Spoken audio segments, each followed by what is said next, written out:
দ্বাদশ সংসদ নির্বাচনের মতো বিএনপি ইতিমধ্যে ষষ্ঠ উপজেলা পরিষদ নির্বাচনও বর্জনের ঘোষণা দিয়েছে।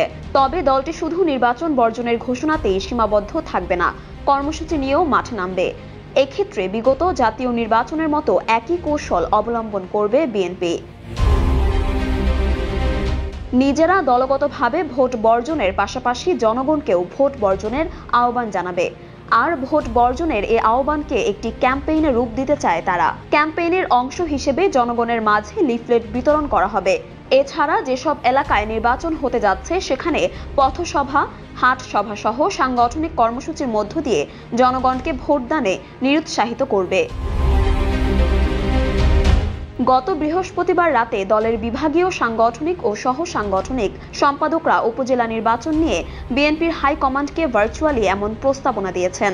এছাড়া উপজেলা নির্বাচন নিয়ে করণীয় বিষয়ে গত কয়েকদিনে দলের কেন্দ্র থেকে তৃণমূল বিভিন্ন স্তরের অন্তত 200 নেতা ও সাবেক উপজেলা চেয়ারম্যানের পরামর্শ নেন হাইকমান্ড।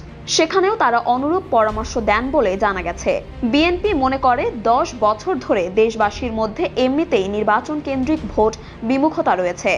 দলটির দাবি, তাদের আহ্বানে সাড়া দিয়ে দেশের সংখ্যাগরিষ্ঠ জনগণ 7ই জানুয়ারির ভোট বর্জন করেছে। উপজেলা নির্বাচনেও একই ঘটনা ঘটবে। বিএনপির যুগ্ম মহাসচিব সৈয়দ মোয়াজ্জেম হোসেন আলাল বলেন, উপজেলা নির্বাচন বর্জনের জন্য আমরা জনগণকে উদ্বুদ্ধ করব। এজন্য প্রচারপত্র বিলি, সভা সমাবেশ ইত্যাদি মাধ্যম ব্যবহার করে নির্বাচন বর্জনের আহ্বান জানাবো।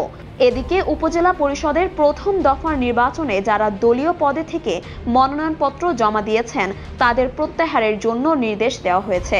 একই সঙ্গে কেন্দ্রের সিদ্ধান্ত উপেক্ষা করে ভোটে অংশ নিলে সাংগঠনিক ব্যবস্থা নেওয়ার কথাও প্রার্থীদের স্মরণ করিয়ে দেওয়া হয়। জেলা নেতৃবৃন্দ এবং সাংগঠনিক ও সহ সাংগঠনিক সম্পাদকের মাধ্যমে দলের পদধারী ও সাবেক নেতাদের ইতোমধ্যে কেন্দ্রের এই নির্দেশনা দেওয়া হয়েছে। বিএনপির সিনিয়র যুগ্ম মহাসচিব রুহুল কবির রিজভী বলেন, দলের পদধারী ও সাবেক যেসব নেতা প্রথম ধাপের উপজেলা নির্বাচনের প্রার্থী হয়েছেন তাদের সঙ্গে কথা বলা হয়েছে। শেখ হাসিনার অধীনে নির্বাচনের কি পরিণতি হয় সেটা তাদের বুঝিয়ে বলা হচ্ছে।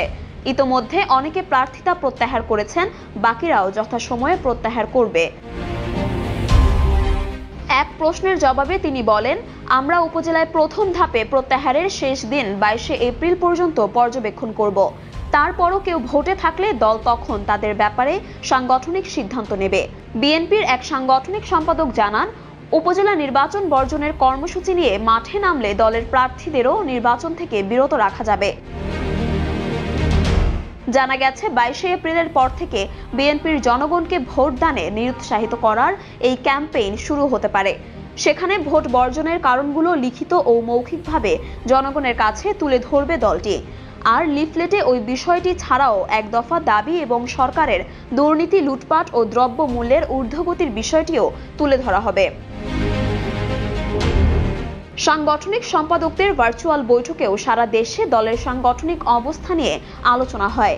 সাংগঠনিক সম্পাদকরা দল পুনর্গঠনের অংশ হিসেবে এখন সাংগঠনিক কর্মকাণ্ড শুরু করা দরকার বলে অভিমত দেন। এর অংশ হিসেবে ধাপে ধাপে সারা দেশে জেলা প্রতিনিধি সভা কিংবা বর্ধিত সভার প্রস্তাব দেন তারা। তাদের পরামর্শ, যেসব এলাকায় উপজেলা নির্বাচন থাকবে সেগুলো বাদ দিয়ে অন্য জেলায় এসব প্রতিনিধি সভা করা যেতে পারে। বৈঠকে জনস্বার্থ ইস্যু এবং নতুন নির্বাচন দাবিতে কোনো কর্মসূচি দেওয়া যায় কিনা তা নিয়েও আলোচনা হয়। ঢাকায় একটি সমাবেশের প্রস্তাব এলেও এই মুহূর্তে তীব্র তাপের কারণে তার বিরোধিতাও করেন অনেকে। আবহাওয়া পরিস্থিতি স্বাভাবিক হলে তখন কর্মসূচির ব্যাপারে চিন্তা ভাবনার পরামর্শ দেন তারা। জানা গেছে আগামীতে সাংগঠনিক ও সহ সাংগঠনিক সম্পাদকদের আরও বৈঠক হবে। বিএনপি নেতারা জানিয়েছেন, সাংগঠনিক সম্পাদকদের এসব প্রস্তাবনা নিয়ে দলের স্থায়ী কমিটিতে আলোচনা সাপেক্ষে শিগগিরই সিদ্ধান্ত গৃহীত হবে।